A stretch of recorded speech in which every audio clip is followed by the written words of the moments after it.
alpha build, one-handed blunt weapons have been implemented. These include clubs, maces, and hammers. Since they have no blades, they're not well suited to cutting off zombie limbs, but they are effective for attacking the head.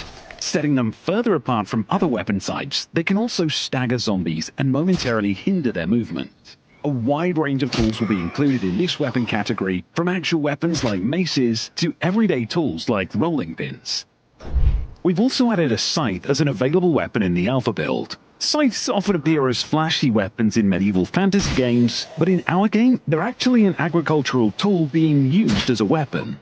That said, it's a tool familiar to farmers. If you swing it with more force than you would when cutting grass, it can slice through a zombie's leg or knock them down. When we were creating the swing animation for the scythe, we referred heavily to real scythe handling motions used in farming. Objects in the game now have durability.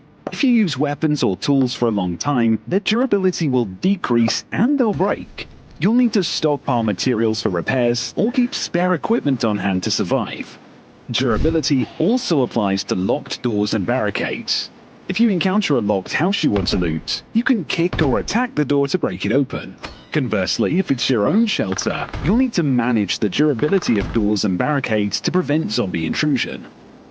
God Save Birmingham is a survival simulation game, where a key part of gameplay is managing the player character's health and related status effects. In the alpha build, we've further refined the health management system and would like to share the improvements.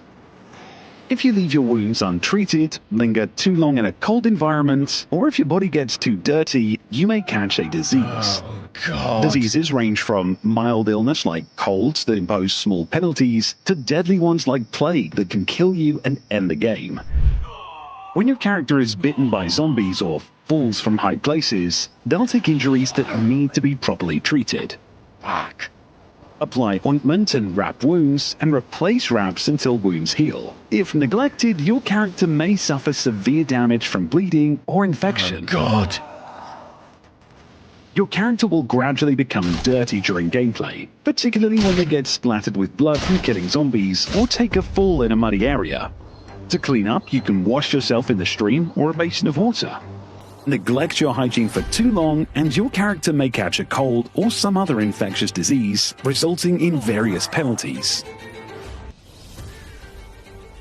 God Save Birmingham is being developed with the goal of presenting a vivid, realistic, and intricate visual depiction of the player character's movements as they engage in various survival activities.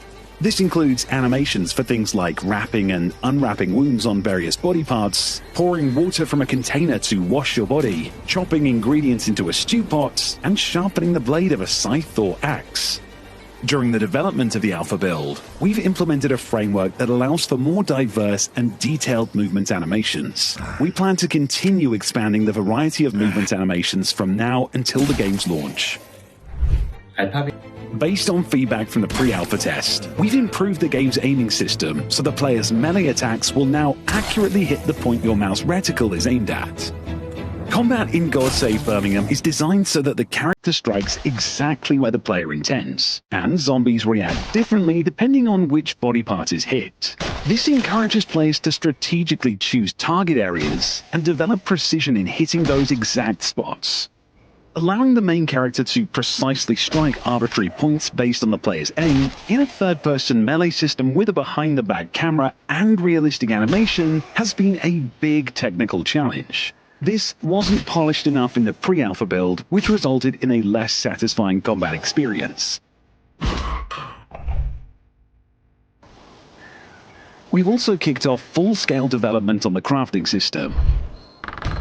To survive in a village overrun by zombies, securing your doors is extremely important. In the alpha build, the door system has been further enhanced. You can now lock doors with a latch, preventing zombies outside from simply pushing their way in. If a building has entrances you don't intend to use, you can fully block them with nails and boards to make your shelter safer. On the flip side, many houses in the village will now be found locked or barricaded. You'll need tools to either break or dismantle obstacles in order to get in and loot supplies, and it will take time to accomplish either way. we took our first steps towards a system that allows players to construct and place various survival-related structures. You can now build things like fire pits and drying racks wherever you want. Right now, only a few basic craftables and 알파빌드와 알파빌드까지는 게임의 기초가 되는 요소에 집중하였습니다. 어떤 내용들이 알파빌드에 포함되었는지 살펴보겠습니다. We developed a guide that provides helpful information and natural progression goals when starting the game. The guide introduces the player character, setting, and premise. It serves as a tutorial that teaches the player what they can do and presents your character's thoughts and goals based on the current situation. You can think of it as a content system that fulfills the role of both tutorials and quests typically found in survival games. Next, let's look at what was developed regarding weapons and combat, which many players have shown an interest and given feedback about during the pre-alpha test.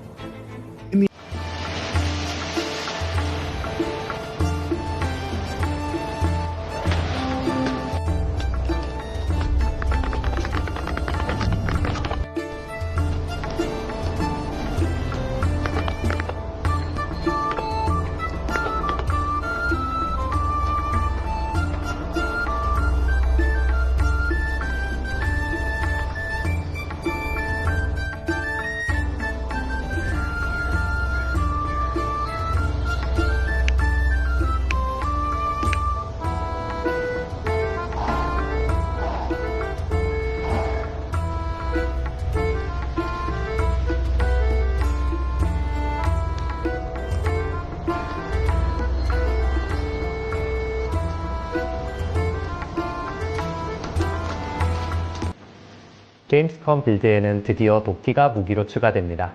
도끼는 파괴력이 강하지만 잘못 사용했을 때 위험이 큰 무기입니다.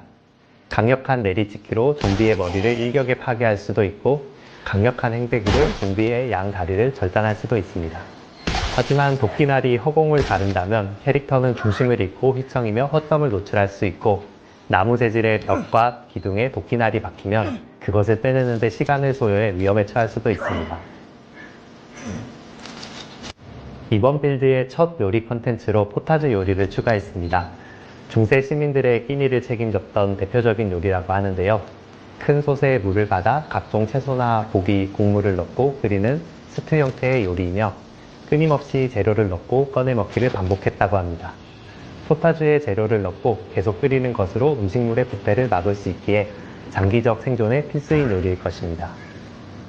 이 요리를 하는 과정이 게임 속에 어떻게 구현되는지 실제 게임 플레이를 통해 살펴보겠습니다. 먼저 불을 뗄 수 있는 화로가 필요합니다. 화로에 지지대와 솥을 설치합니다.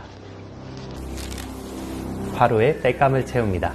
장작, 나무 판자 등 나무 소재 사물을 사용할 수 있습니다. 솥에 물을 채웁니다. 물은 우물에서 기러올 수 있습니다. 화로에 불을 피웁니다. 부싯돌을 쓰거나 불이 붙어있는 횃불이나 초 등이 있다면 옮겨 붙일 수 있습니다. 물이 끓을 때 God Save Birmingham is an upcoming open-world zombie survival action game developed and published by Ocean Drive Studio Inc., with global publishing support from Kakao Games, currently planned for release on Windows PC via Steam, with Xbox and PlayStation versions indicated as potential future targets, as an early access title followed by a full launch at an undetermined date. The game is set in 14th century Birmingham, England, during a catastrophic undead outbreak that transforms a meticulously researched medieval market town into a brutal, unforgiving survival sandbox, where the player, one of the last living souls, must scavenge for food, water, tools and shelter, master realistic resource management and physics-based mechanics, and evade or confront the relentless shambling hordes in order to survive as long as possible. Drawing inspiration from classic survival games with a historical twist, the developers have focused on recreating historically grounded architecture, household, items, food, tools, and atmospheric environments that reflect daily life in the medieval era before the plague, striving for a textured survival experience that blends emergent gameplay with tactical decision-making and environmental storytelling. The early access version will initially feature about 1/4 of the town's total build and 2 playable characters. And the design roadmap envisions expanding the world over time with larger environments, richer sandbox gameplay systems, and eventually light narrative elements that explore the stories of Birmingham's people as they struggle to endure in a world undone by disease and death. Core gameplay emphasizes survival loot mechanics, balancing nourishment, shelter, and crafting while navigating a densely built, physics-interactive landscape where players can stack furniture to barricade doors, leap obstacles to trip pursuing undead, sever limbs to neutralize threats, and improvise tools from scavenged materials, reinforcing the perilous tension of an apocalyptic setting built upon real historical context. As development continues, Ocean Drive Studio plans to engage community feedback throughout early access, refining balance, adding systems, and polishing encounters to ensure that the finished release delivers a tense, visceral, and immersive medieval zombie survival experience that stands out within the genre. Now you can enjoy the screenshots without any interruption. Enjoy!